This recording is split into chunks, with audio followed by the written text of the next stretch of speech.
Let's do this. 2 questions. Number 1, have you ever watched a sprint race and been dissatisfied with who won? Maybe you thought the person in 3rd place had better style than the winner. No, right? The winner is the winner. The person who moved their body the quickest from point A to point B is the best one. It's objective. Question 2, have you ever argued with anyone about the best artist in the world, or the best album, or the best song? I bet you have. And supplementary question, did you get anywhere? Did you agree in the end? I bet you didn't. Because there's no right and wrong answers when it comes to art. It's subjective. It's just a question of taste. Or is it? That's what we're wondering today on The Story of the Sound. We went last month to the European Brass Band Championships in Norway, the biggest brass band competition in the world, following our local representatives Göta Brass from Sweden, who we hoped, apart from bringing home the win, would teach us a thing or two about why people around the world are competing at music, even as we continue to argue over whether Backstreet Boys or NSYNC are the best band of all time. My name's George Rees. I'm glad you're here. Let the competition commence! I can't think of a bigger brass band competition in the world. That kind of pushes the limits. You also lift the level of, or should I raise the bar?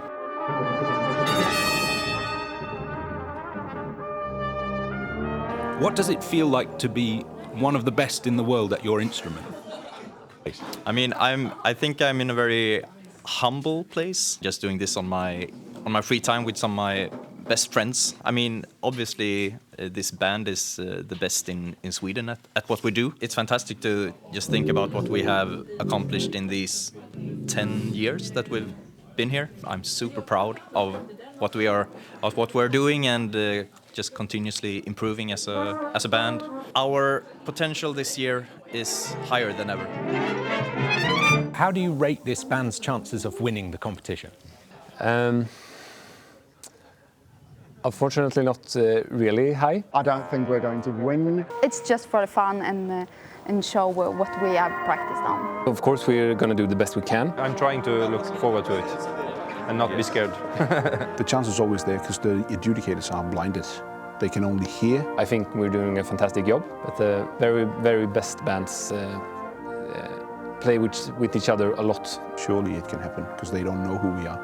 We can trick them. Beautiful song. Let's do it once.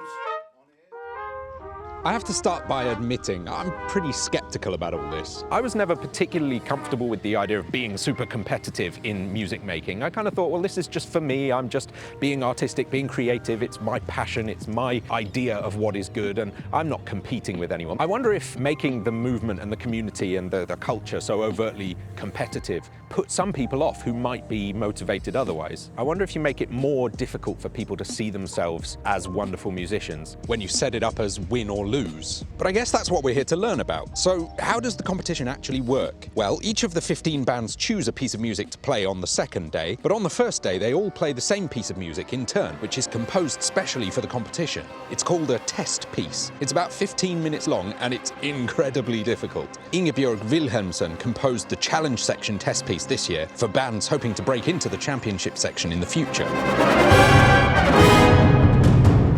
What is it about a piece that makes it a great contest piece? It must test the band in like everything, every aspect, like the range, like how high, how low, how fast, intonation, tuning, ensemble playing, how you phrase the music, because it's not only about like how fast you can go or how many notes you can fit in each second, but also to make people feel something and like test the soloists. It must be really, really hard to distinguish the best from the rest. So are our Swedish band Göta Brass the best or the rest? And why do they want to find out? We were at their last rehearsal the week before the competition, ostensibly to learn more, but mainly just to listen. Wow. Hard thing about this band is that the rest of the bands that we're competing against, they are practicing together every week, and from now on they'll play together for 10 days straight, and we only have these 3 weekends. So I think it's very important to have these competitions for the development of the bands. They get to know the other bands, the other musicians, they get to hear what product can they do with the same repertoire, and why didn't we do it like that, or good thing that we did it like this because we like it this way. But obviously it will always come down to a feeling, an art form. We present the music like this, but that slight dream of a trophy will keep them practicing will push the limits? For me, it's a lot. It's fun to really do something as great as you can. If we can do it better, then maybe the other band will do it better, and then we'll do it better, and they will do it better. That's the most fun thing for me. I think it's in a way more motivating because you know that you are judged against others. So you have to do it not only as good as possible or as good yet you used to do, you have to do it better than the other good guys. So that's sort of pushing the limits for yourself. This competitive culture makes something to look forward to or practice toward. So I think people are pulled towards the competition and then the next goal and the next goal, and suddenly you end up having played your whole life. There's also this really special feeling if you do your very best on stage and if you get a full run where you didn't make any major mistakes and nobody else in the band made any weird mistakes on the way. There's this feeling when the last note ends, you kind of get like an adrenaline kick. You can feel it, and the whole band feels it at the same time, and that's addictive.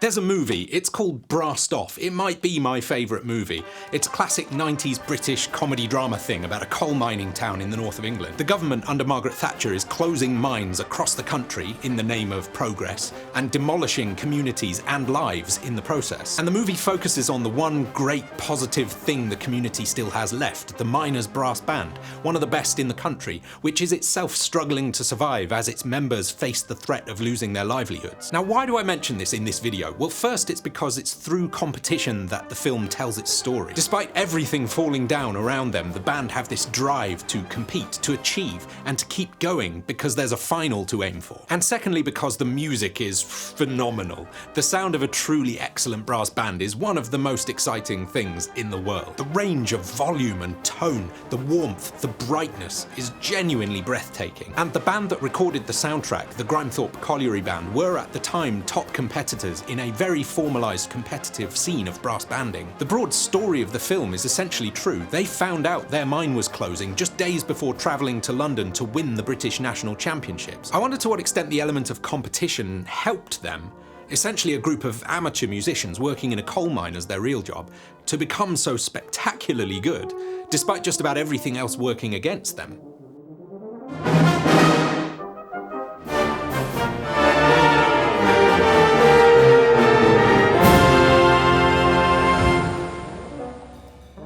So here we are in Stavanger, Norway for the 2025 European Brass Band Championships. 15 bands from 14 countries are here to compete for the title of Best Brass Band in Europe. Whatever that means, we're still not quite sure. So we're going to go and talk to some folks and find out more.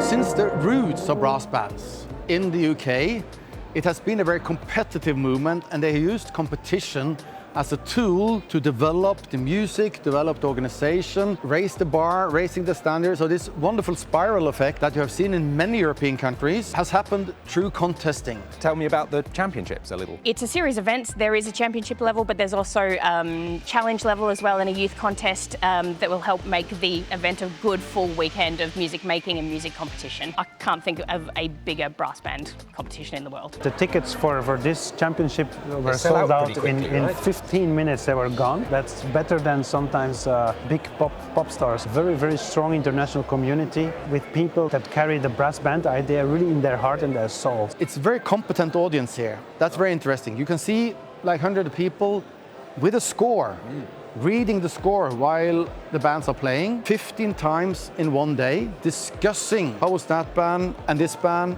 and how did they do it. I wouldn't say it's a nerdy event, but people are interested and very committed. The judging, what are the criteria that the adjudicators are listening for? You have different jury members and they listen to the performance and they give their points, and afterwards they're being added up. I have to pause just to point out that the judges are in this special black tent at the back of the hall. They can't see which band they're listening to, which is very important to avoid bias. The running order of the bands is decided by a draw, and the judges don't know which band is which number until the competition is over. They have to just focus on the performance itself rather than their prior expectations of the bands. It really is about as objective as it can possibly be. All of them always are judging based on very specific parameters. Musicality, for example, rhythm in general, phrasing, the technique, but also what is in the score and what is being played. The difference and how important or how big is this difference. This also creates a kind of dialogue that is very interesting. And then you have 3 jury members. You get a kind of organic compromise, so to speak. And that's how the winner is born. All these different bands coming from around Europe, some of them are more full-time than others, more completely professional than others, right? There aren't that many that are completely professional. Even the top-notch players do teaching on the side, work for music instruments, places. So being a full-time musician is still as hard as it ever was, and most people have some sort of side gig to keep themselves ticking over.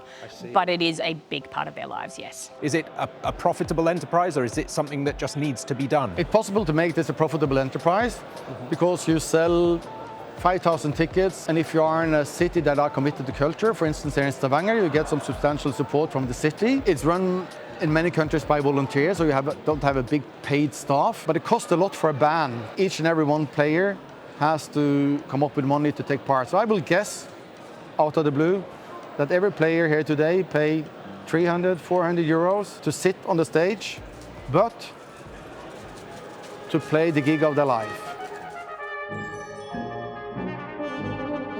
It seems incredible that, as good as they are, the bands don't get paid to do this. But at the same time, there's literally hundreds of people involved. There's some prize money, and some of the bands are slightly more full-time professional organisations than others, but essentially 30+ people per band, some 500 people in total, pay for their own travel and their own hotel rooms in order to be a part of this competition.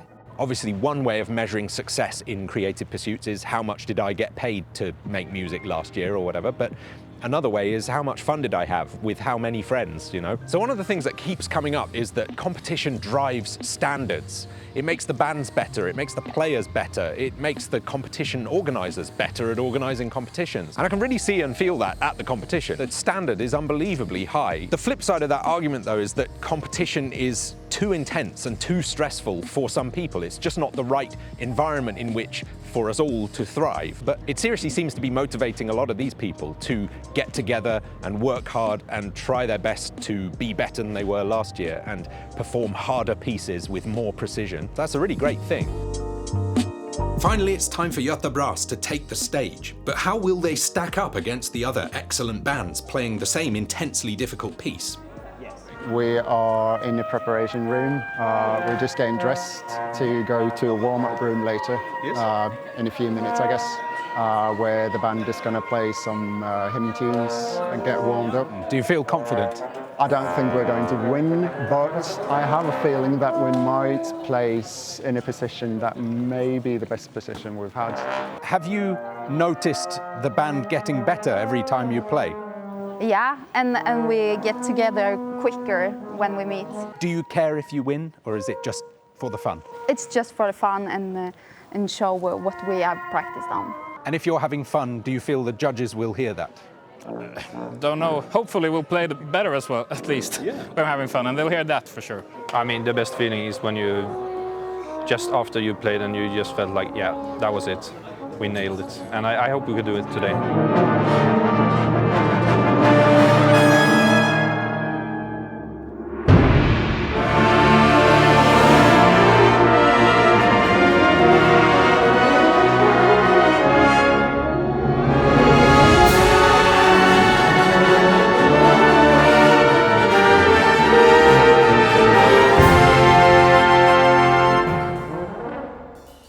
However wonderful they all are, and however much it's all just about having fun or enriching the quality of playing and composing and event organising, there's no avoiding that competitions have winners and not winners. The members of Göta Brass had been very clear they didn't expect to win. And yet, waiting in a nearby bar for the announcement, watching closely on the live stream, there was some real tension in the air. 13th place, Italian brass band. 12th place, Foden's band.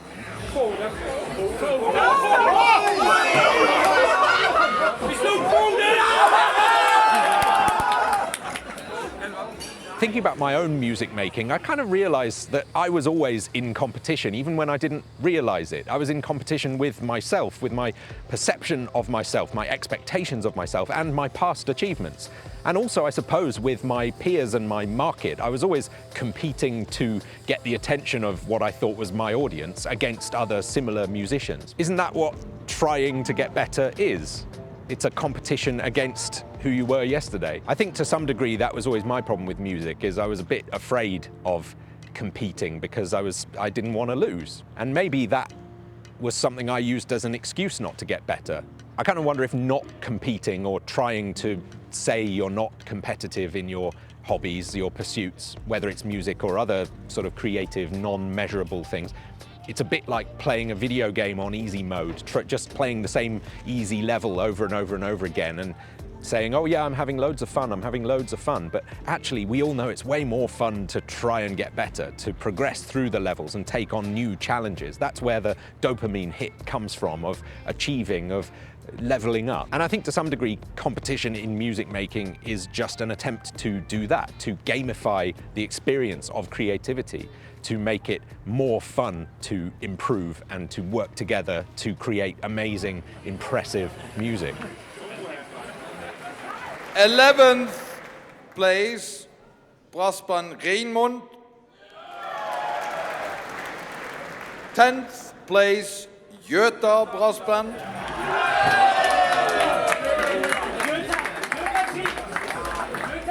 So they didn't win. No crazy fairy tale underdog story this year. And as much as Göta Brass insisted they weren't concerned with where they placed, there was undeniably a slight sense of disappointment. Compare those reactions to this video from 2 years ago when the band finished an unexpected 9th, their highest place ever. Number 11 is Lyngby Torbeck Brass Band. Number 10 is Whitburn Band. Number 9 is Göta Brass.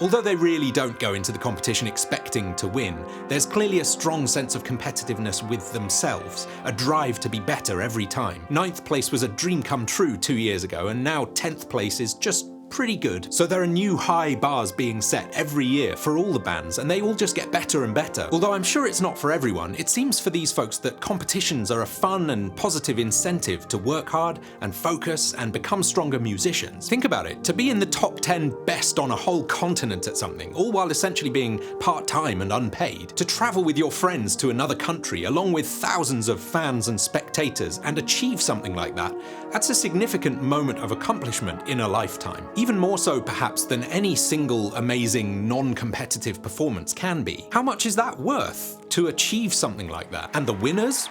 This year it was brass band Willebroek from Belgium. Now even they won't be going home with thousands of dollars in their pockets or fame or lucrative sponsorship deals, but no one can ever take their accomplishment away from them. They'll be able to drop that in at dinner with their grandchildren 50 years from now. I won the European Championships once, did you know? Striving to be incredibly good at something is a valuable pursuit anyway, but it can be hard to manufacture the motivation every day out of thin air. I think we'd all love to be noticed and graded and given an award once in a while for our hard work and dedication, wouldn't we?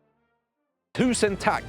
1,000 thank yous for watching. We've enjoyed ourselves here in Stavanger, and we hope you've enjoyed this episode of The Story of the Sound. If you want more, there's some things to click on here and down in the description. And don't forget, you can subscribe to our channel, you can follow us on Instagram, you can find us in all kinds of places. So don't be a stranger. And leave us a comment telling us whether you've competed in music before, and if so, why? What did you get out of it? What were your motivations? What were you looking for? Did you win? Did you cry? We'll see you again next time.